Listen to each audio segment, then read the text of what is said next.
좋은 교회 잘 오셨습니다. 집사님이 있어 더 좋은 것 같아요. 이거 참 우리끼리 하다가 되게 쑥스럽긴 하지만 자주 해야 됩니다. 네. 그 아침에 이거 말씀 먼저 드리고 시작해야겠네요. 그 아침에 설교가 좀 은혜가 있었습니까? 네. 근데 은혜는 안 먹고 엉뚱한 소리 하는 사람들이 있습니다. 제가 아침에 내가 너를 끊으면 성을 간다 이런 얘기 했다면서요. 네. 그 다음 얘기를 안 했다고 막 시비를 거는 거예요. 아직 성을 안 가는 걸 보니까 아직 안 끊으셨나 보네요. 뭐 이러면서 시비를 걸으시는 저랑 같이 사는 사람이 있습니다. 그래서 이제 그분이 해명을 하라고 해가지고 오후에 제가 친히 해명을 하겠습니다. 지금은 안 핍니다. 여러분 염려하지 마시고요. 예, 걱정하지 마십시오. 예? 그렇게 뭐 호박이 퍽 떨어지면 퍽 떨어지지 않아야지. 그럼 콩을 콩이라고 해야 콩인 줄 알아듣는 사람은 아니지 않습니까 우리가? 예. 어쨌든 그런 사실을 여러분 이제 기억해 주시고요. 그렇습니다. 예. 할렐루야. 예. 오늘 여러분과 읽은 본문 마태복음 11장에 요한이 옥에 갇혔습니다. 옥에 갇혀가지고 고난을 받고 있다 보니까 마음에 좀 의심이 들었나 봐요. 분명히 내가 기대하는 메시아가 오면은 내가 왜 여기 옥에 갇혀야 되는가? 왜 이런 고민을 하고 이런 괴로움을 당해야 되는가? 내가 갖고 있던 문제들이 해결되어줘야 되고 막 이런 생각이 들어가니까 마음에 좀 의심이 생겼나 봅니다. 그래서 이제 묻는 거예요. 제자들에게 너는 그분에게 가서 정말 당신이 그분입니까?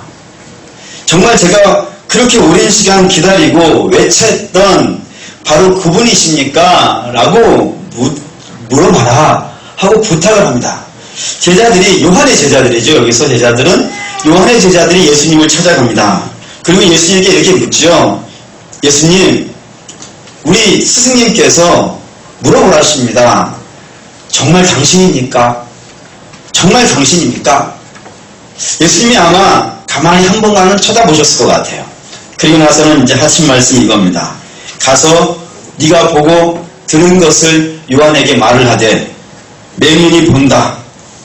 못 걷는 자가 걷고 있고 나병 환자가 깨끗함을 받고 있고 못 듣는 자가 들으며 죽은 자가 살아나고 가난한 자에게 복된 소식이 전파되어지고 있다. 이렇게 가서 얘기하면 알 것이다. 라고 얘기를 합니다. 여러분 이 말이 무슨 뜻이길래 요한이 그 얘기를 듣고 알아들을 수 있었을까요?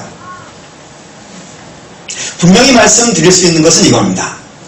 하나님께서 이 세상을 처음 만드셨을 때 하나님이 제가 여러분에게도 말씀드렸다시피 이 세상은 보시기 좋은 상태였다는 거예요. 하나님이 보시기 좋은 상태. 1장 28절에는 하나님께서 사람을 지으시고 그들에게 복을 주시며 생육하고 번성하고 땅에 충만하라 라고 말씀한 상태. 그래서 정말 좋은 상태, 그렇게 만들어진 것이 하나님이 처음 지은 사람의 모습입니다. 여러분 에덴 안에 살고 있던 사람은 지금 우리와 같은 모양이 아니라고 아침에 말씀을 드렸습니다. 분명히 이 모양은 아닐 겁니다. 세월이 지난다고 나이가 들어가는 상태 아닐 겁니다. 여러분 날씨가 좀 추워졌다. 에덴이 추워질 수도 없겠지만 추워졌다고 감기 들고 바이러스 걸리고 뭐 인플루엔자 걸리고 이런 상태 아니었을 겁니다. 처음에 하나님께서 이 세상을 지으셨을 때는 병들고 상하는 것 아니었을 겁니다. 모든 것이 완벽했고 모든 것이 좋았던 상태, 그런 상태였습니다. 그런데 오늘 우리가 바라보고 있는 세상은 꼭 그렇지만은 않다는 거예요. 지금 우리가 바라보고 있는 세상은 세월이 지나면 병이 들고 나이 듭니다. 기력이 쇠하고요. 어떤 분들은 젊었을 때는 그 정도 넘어져서는 다치지 않을 텐데 연세 드시니까 골다공증 같은 것이 생겨서 그냥 가벼운 넘어짐인데도 불구하고 이것저것 부러지시는 분들도 계시단 말이죠. 그리고 어떤 사람은 태어나면서부터 장애의 등급을 갖고 태어나시는 분들도 계시단 말이에요. 매우 불편하실 거예요. 힘드실 거예요. 하나님께서 처음에 지었던 사람의 모습을 그렇게 불편하고 힘들고 때로 속상하고 때로 화나고 그런 상태로 지으시지 않으셨다는 거예요. 가장 좋은 상태, 가장 보기 좋은 모습, 그렇게 만들어진 것이 하나님이 처음 지은 세상의 모습인데 그 세상이 지금은 안 그렇다는 거예요. 근데 오늘 주께서 요한에게 뭐라고 말씀하시냐면은 이게 원래의 상태로 가고 있다 이거예요. 내가 와서 내가 지금 무엇을 하고 있냐면은 매일이 보고 있다. 지금 못 걷는 자가 걷고 있고 나병 환자가 그 병을 치료받고 있고 못 듣는 자가 듣고 죽은 자가 살아나고 있고 가난한 자가 복음을 듣고 있다. 다시 말씀드리면 주님께서 이 땅에 오셔서 하고 싶어 하시는 일, 그리고 주님이 어떤 일을 하시는지 분명히 말씀해 주는 것은 무엇이냐면 회복의 일을 하고 계시는 거예요. 하나님은 원래의 우리의 모습으로, 지금 연약한 우리의 모습이 아니라 원래의 그 모습으로, 아름다운 모습으로 다시 돌아가게 하고자 하는 그런 일들을 하고 계시다는 겁니다. 고로 사랑하는 여러분, 우리 교회도 그런 일을 할 수 있어야 됩니다. 회복의 일을 할 수 있어야 됩니다. 물론 우리는 예수님 같은 그런 능력이 있어서 병든 자를 우리가 기도한다고 물론 저는 믿습니다. 우리가 신유의 기도를 하는 동안에 여러분 병든 자들이 일어날 겁니다. 아멘. 또 축복을 받을 겁니다. 은혜를 받을 겁니다. 아멘. 하나 더 말씀을 드린다면은 10월 셋째 주에 제가 저 군산에 있을 때 추진하던 집회가 하나가 있습니다. 그 집회 지금 이제 계속 어쨌든 그 집회까지는 제가 해야 추진해야 되는 상황인데 월명체육관에서 그 혹시 송기철 장로님 들어보셨나요? 서울에서 이렇게 신유기도 하시는 그런 장로님 그 집회를 군산에서 제가 주최하고 있었는데 하다가 왔기 때문에 끝까지 마무리 지으라 그래서 이제 10월 셋째 주에 가서 이제 할 건데 여러분도 이렇게 가서 아무 미친 게 아니에요. 어쨌든 나요. 어쨌든 뭐 그렇습니다. 해야 돼요. 물론 할 수 있어요. 그런데 우리 예수님처럼 그렇게 똑같은 일을 하지 못할지는 모르겠지만 그래도 우리가 회복의 일을 할 수 있어야 됩니다.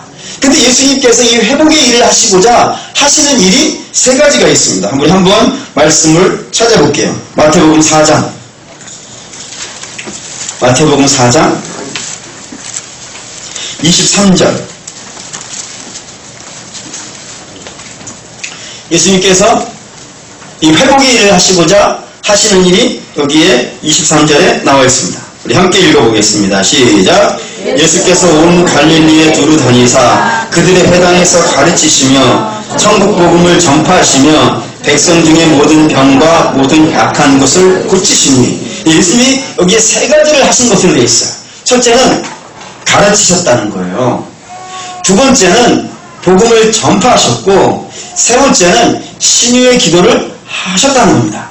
이 세 가지의 일을 예수님이 하시면서 당신의 백성들을 회복시켜 가시고 있다는 사실을 우리에게 오늘 말씀을 통하여서 알려주십니다. 그러면 우리는 이런 이제 이야기를 하나를 진행해 가야 됩니다. 왜 우리가 어떠한 모습이길래 우리는 회복되어져야 될까요? 우리는 여기에 나와 있는 대로 사실은 이렇게 나병이 걸린 것도 아니고 못 듣는 자가 있는 것도 아니고, 그런데 우리는 무엇 때문에 회복되어져야 한다고 주께서 말씀하시는 걸까요? 그것은 사랑하는 여러분, 우리가 회복되어져야 되는 이유는 이 세상이 하나님이 처음 만드신 세상이 아니기 때문입니다. 파괴되어진 세상이기 때문에 그렇습니다. 다시 말씀을 드린다면 이 땅에 살아가는 사람들은 하나님과 단절되어진 사람이기 때문에 그렇습니다. 그 말을 한 단어로 뭐라 그러냐면 죄라고 말을 하는 겁니다. 사람이 죄가 있어서 하나님과 단절되었다는 거예요. 그렇기 때문에 어떻게 우리가 하나님과 단절되어져 있는지를 아냐면은 우리는 하나님의 음성이 안 들리는 거예요. 전에 하도 궁금한 일이 있었습니다. 그 궁금한 일이 뭐였냐면 하나님의 육성을 들은 사람이 있을까? 그런 생각이 문득 들었어요. 혹시 여러분들 중에는 하나님의 육성을 들어보신 분 계시나요? 예수님의 육성을 들어보신 분, 떨림으로 날려오는 소리라면서 하도 궁금해가지고 이제 어머니께 전화를 드렸습니다. 어머니, 궁금한 게 있습니다. 혹시 하나님의 육성을 들어보신 적이 있으십니까? 그랬더니 어머니께서 대뜸 하시는 말씀이 뭐냐면, 너는 어떻게 그것도 안 듣고 목회를 하냐? 이러시던데, 듣는 분들이 계신가 봐요. 근데 대개는 듣지 못합니다. 그런데요, 성경을 보면 아담은 그걸 듣고 있단 말이에요. 첫사람은 그렇게 하나님의 음성을 듣고 있어요. 그런데 그 첫사람이 단절되어진 다음부터, 첫사람이 하나님과 단절되어진 다음부터는 하나님의 육성을 듣는 사람이 없어요. 하나님이 우리 중에 임하시는 것을 느끼는 사람도 없어요. 단지 그렇게 느끼고 있을 뿐이에요. 그렇게 우리가 하나님께 멀어져 있다는 거예요. 하나님과 멀어져 있기 때문에 하나님께 나아갈 수가 없어요. 하나님께 다가갈 수가 없어요. 자, 출애굽기에는 이런 말씀이 있습니다. 모세가 시내산 꼭대기에 올라가서 주의 말씀을 받아서 내려옵니다. 받아서 내려올 때 그의 얼굴이 어떻다 그러죠? 해같이 빛났다고 되어 있어요. 그 얼굴이 얼마만큼 빛났었냐면 백성들이 그 얼굴이 눈이 부셔서 보지 못할 정도로. 그래서 모세의 얼굴에다가 수건을 뒤집어 씌워야만이 모세를 바라볼 수 있을 만큼 모세의 얼굴이 빛났다고 그랬어요. 누구를 보고 왔기 때문에요? 하나님을 보고 왔기 때문에. 하나님을 보고 온 것만으로도 그렇게 빛이 난단 말이에요. 근데 우리가 하나님의 모습을 어떻게 보겠습니까? 그 죄인된 모습으로 하나님을 볼 수가 없는 거예요. 그러니 당연히 하나님 앞에 나갈 수 있겠습니까? 없겠습니까? 하나님께 나갈 수가 없는 거예요. 천국으로 갈 수가 없는 거예요. 그런 상태가 바로 파괴되어진, 부서진, 회복되어져야만 할 우리의 모습이라는 겁니다. 근데 그 모습을 회복시켜 주시기 위해서 주님께서 이 땅에 오셔가지고 가르치시더라는 거예요. 우리가 회복되어져야 된다는 걸요. 그런데 왜 바리새인들이나 서기관들은 왜 주님께서 책망을 하시죠? 그들은 자기가 회복되어져야 할 사람이라는 사실을 모르고 있는 거예요. 왜 예수님의 주변에는 세리와 창기들이 넘치죠? 그들은 자기의 모습이 회복되어져야 될 사람이라는 사실을 인정하고 있는 거예요. 그래서 왜 예수님이 그들의 친구가 되시죠? 그 사람들은 그렇게 느끼니까. 그러니까 사랑하는 여러분, 여기 계시는 여러분들은 내가 주님의 손에 의해서 회복되어져야 되는 사람이라는 사실을 믿으셔야 됩니다. 아멘. 나는 아무 문제 없어. 나 정도면 괜찮지. 나만큼 기도 많이 한 사람도 없어. 나만큼 하나님 말씀 많이 알고 있는 사람도 없고, 나만큼 주님께 봉사하는 사람도 많지 않아. 나는 괜찮아. 여러분, 이 생각이 우리의 심령을 붙잡는 순간부터 우리는 주님부터 멀어지는 사람이 되는 겁니다. 아무리 여러분들이 기도를 많이 하시고 아무리 교회를 많이 나오신다 하더라도 여러분들은 여전히 회복되어져야 되는 사람이에요. 하나님이 당신의 손을 내게서 떠나시는 순간부터 나는 예전하고 똑같은 죄인일 수밖에 없는, 주님의 그 은혜의 영광이 내게 사라지는 순간부터 나는 아무것도 아닌 사람이 되는 것처럼 여전히 나는 그런 사람인데, 단지 다른 것이 있다면 오늘 주님께서 나를 붙잡고 계시다는 것, 그거 하나가 다를 뿐이지. 주님이 나를 그냥 용서해 주신 것, 그거 하나만이 다를 뿐이지 나는 저들과 같은 사람이야. 여러분, 그거를 우리가 알아야 됩니다. 그 열심히 여러분들은 주의 복음을 들으셔야 됩니다. 배우셔야 되고요. 깨달으셔야 되고요. 그리고 그 복음을 날마다 전파하셔야 됩니다. 나가서 당신도 회복되어져야 될 사람이야. 당신도 돌아와야 될 사람이야. 안 돌아와야 될 사람은 우리 눈으로는 없습니다. 하나님께는 예정된 사람이 있을지는 모르지만 우리는 그걸 모르니까 우리들에는 모든 사람이 주 앞에 돌아와야 될 사람들입니다. 그러니까 그들에게 계속해서 천국 복음을 전해야 될 것이고, 그리고 그들의 삶에 조금이나마 여유와 숨을 쉴 수 있도록 도울 수도 있어야 됩니다. 우리가 이번에 추석을 맞이하여서 구제하기 위해 쌀과 성금을 우리가 구제물을 걷는다고 여러분에게 광고를 드렸습니다. 구름과 같은 분들이 참여하고 계십니다. 반어법입니다. 어려운 말을 썼네. 제 믿음으로 보니까 구름 같은 분들이 참여해서 조금이나마 돕는 손길이 되어질 겁니다. 그거를 받는 순간에 그 받는 분의 마음은 얼마나 위로를 될까요? 네, 그렇습니다.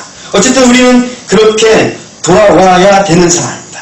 그렇게 해서 주님께서 이 세 가지를 하셨다는 거예요. 가르치시는 일, 그리고 복음을 전파하시는 일, 그리고 치유하시는 일. 이 세 가지를 하셨습니다. 그리고 마지막으로 하신 일이 무엇이냐면은 죽으시는 일인 거예요. 그것이 십자가의 대속의 죽음입니다. 사랑하는 여러분, 간혹 이런 질문을 하시는 분들이 계세요. 하나님이 사람을 구원하는 방법이 죽는 방법밖에 없었을까? 하나님은 전능하신 분인데 못하시는 것이 없는 분인데 왜 하나님이 죽는 방법밖에 구원할 수 있는 방법이 없을까? 여러분들은 어떻게 생각하십니까? 네, 제가 볼 때는 죽는 것 외에는 다른 방법이 없습니다. 그 이유는 이렇습니다. 생명은 생명으로만 갚을 수 있는 거예요. 주께서 분명히 창세기에 말씀하시기를 죄를 짓는 사람은 죽는다라고 말씀을 하셨어요. 그리고 모든 사람은 그 명령 아래 죽습니다. 창세 이후로 안 죽은 사람은 딱 두 사람이 있습니다. 하나는 에녹이 아니고 이 사람은 죽었다고 안 죽었다고 하기가 참 애매하긴 하지만 어쨌든 엘리야 같은 경우는 마차를 타고 하늘로 올라가 버리니까 안 죽었다고 볼 수도 있겠죠. 어쨌든 그렇습니다. 두 사람 외에는 죽음이라는 것을 맛보지 않은 사람은 아무도 없습니다. 모든 사람이 죽습니다. 그 죽는 이유는 하나님이 죽는다라고 선포하셨기 때문에 그렇습니다. 맞죠? 네, 맞습니다. 그런데 어느 날 하나님께서 이렇게 중대한 결심을 하셨습니다. 아, 내가 저들을 용서해 주기로 했으니까 모든 것을 없는 걸로 하자 라고 말을 한다 그러면은 사랑하는 여러분, 어떤 일이 벌어질까요? 지금부터 하나님이 죽는다고 분명히 말씀하셨는데 그렇게 말씀하신 분이 어느 날 갑자기 마음이 바뀌어가지고 당신이 한 말을 뒤집어 버리면은 어떤 일이 벌어질까요? 간단하게 이런 일이 벌어질 거라 생각이 되어집니다. 물론 민수기 23장 19절에 주께서 이렇게 말씀하셨습니다. 하나님은 사람이 아니시니 시건치 아니하시고 인자가 아니시니 후회가 없으시도다. 지금 말씀하신 바를 행치 아니하시며 하신 말씀을 실행치 아니하시랴. 여러분, 거짓말은 누가 하는 거죠? 거짓말은 사람이 하는 겁니다. 사람은 자기가 한 말을 시건할 수 있습니다. 뒤집을 수 있습니다. 그런데 하나님은 당신이 하신 말씀을 뒤집으면 어떻게 되겠습니까? 하나님이 아닌 거예요. 하나님은 조그마한 죄도 그 하나님과 동행할 수 없기 때문에 아담을 내보내신 분이란 말이에요. 그런 분이 당신의 마음이 바뀌었다고 죽음이라고 선포해 놓으시고 죽음을 선고하지 않으시면 여러분, 이 세상에 살고 있는 쥐들이 모여서 데모할지 모릅니다. 여러분, 이 세상에 살고 있는 개미들이 모여가지고 하나님은 물러가라고 했을지 모릅니다. 거짓말하는 하나님은 물러가라고 할지 모릅니다. 모든 피조물이 하나님께 반기를 들을 수 있을 겁니다. 심지어는 개들이 모여가지고 야, 우리도 거짓말하고 살자 뭐 이럴지도 모릅니다. 하나님도 그러니까 하나님이 뭐라고 하시겠습니까? 여러분, 우리 하나님은 정의의 하나님이 분명히 맞습니다. 성경에는 하나님은 정의의 하나님이라고 끊임없이 이야기하고 있습니다. 그런 정의의 하나님께서 당신의 말을 지키시지 못하신다 그러면은 사랑하는 여러분, 그분은 더 이상 하나님일 수 없습니다. 그래서 주께서 죽으심을 택하시는 겁니다. 봐라, 분명히 죽었다. 대신 죽었다 라는 것이지요. 사랑하는 여러분, 우리 하나님께서 이 땅에서 사람을 구하시기 위해 하시는 일, 그건 바로 죽음이었다는 겁니다. 죽음. 분명히 죽으시고 그리고 그 주님의 놀라운 권세 아래서 다시 살아나셔서 모든 산자의 모델이 되어주셨다는 겁니다. 그러니 우리 주 예수 그리스도께서 이 땅에서 하시는 일은 바로 죽으시는 일을 하시고 또한 부활하시는 일을 하심을 통하여서 살아가는 성도들을 구하시는 일을 하셨다는 겁니다. 그러니 사랑하는 여러분, 우리가 이 땅에서 해야 될 일은 그 주님이 그렇게 하셨다는 사실을 우리가 받아들이고 인정하고 영접하는 일이 우리에게 남겨진 일입니다. 끊임없이 우리 주님이 그 일을 하셨고 끊임없이 우리 주님께서 그런 놀라운 역사를 참여하셨다는 그것을 우리가 사랑하는 여러분 기억할 필요가 있다는 것입니다. 그래서 그 사실을 주께서 분명히 이렇게 말씀하시죠. 영접한다는 표현을 마음으로 믿어 구원에 이르고 입으로 시인하여 구원에 이른다고요. 여러분 우리 주님이 그렇게 하셨다는 사실을 우리가 입으로 이야기하지 않으면 그거는 믿는 게 아닙니다. 우리 주님이 나를 위해서 나를 회복시키시기 위해서 죽으셨다는 그 사실을 우리가 받아들이고 영접한다는 것은 그것을 말한다는 겁니다. 말하지 않는 것은 더 이상 우리 주님이 그렇게 하셨다는 사실을 인정하지 않는 것이기 때문에 그렇다는 말입니다. 그리고 우리 사랑하는 믿음의 성도 여러분, 우리 주님이 여러분에게 그런 일을 하셨다는 사실을 여러분들은 기억하시고 그것을 받아들이시고 그것을 말하실 수 있어야 됩니다. 가뜩이나 사랑하는 분들이 있다면 여러분 그걸 말하실 수 있어야 됩니다. 그럴 때 우리의 삶에 큰 은혜와 역사가 있습니다. 우리가 지금 지난주에 걸쳐서 2주에 걸쳐서 이런 얘기를 하고 있습니다. 예수 그리스도가 어떤 분인지 여러분 우리가 예수 그리스도에 대해서 열심히 공부해야 되는 이유는 예수 그리스도로 인하여서 사랑과 화기가 많이 나타납니다. 그래서 주께서 오늘 요한에게도 말씀을 하셨습니다. 나로 말미암아서 넘어지지 않는 자가 복이 있다고요. 왜 그러냐면 예수 그리스도에 대해서 제대로 공부하지 않으면 반드시 넘어지게 되어져 있습니다. 이분은 굉장히 묘한 분입니다. 그래서 성경은 이렇게 썼어요. 예수 그리스도를 기묘라라고요. 기차고 묘하다는 뜻입니다. 아주 묘한 분입니다. 그래서 우리가 열심히 공부해야 돼요. 지난주에 이런 말씀을 드렸습니다. 예수 그리스도는 어떤 분이라고요? 마태복음 16장 16절을 가지고 예수 그리스도는 참 사람이시며 참 하나님이라고 여러분들에게 말씀을 드렸습니다. 그래서 참 사람이시기 때문에 우리의 아픔을 아시고 그리고 이해하시고 참 하나님이시기 때문에 그 문제를 해결하실 수 있다고요. 그러니까 우리가 믿음을 갖고 주님 앞에 나가라 여러분에게 말씀을 드렸습니다. 오늘 여러분에게 이렇게 말씀을 드렸습니다.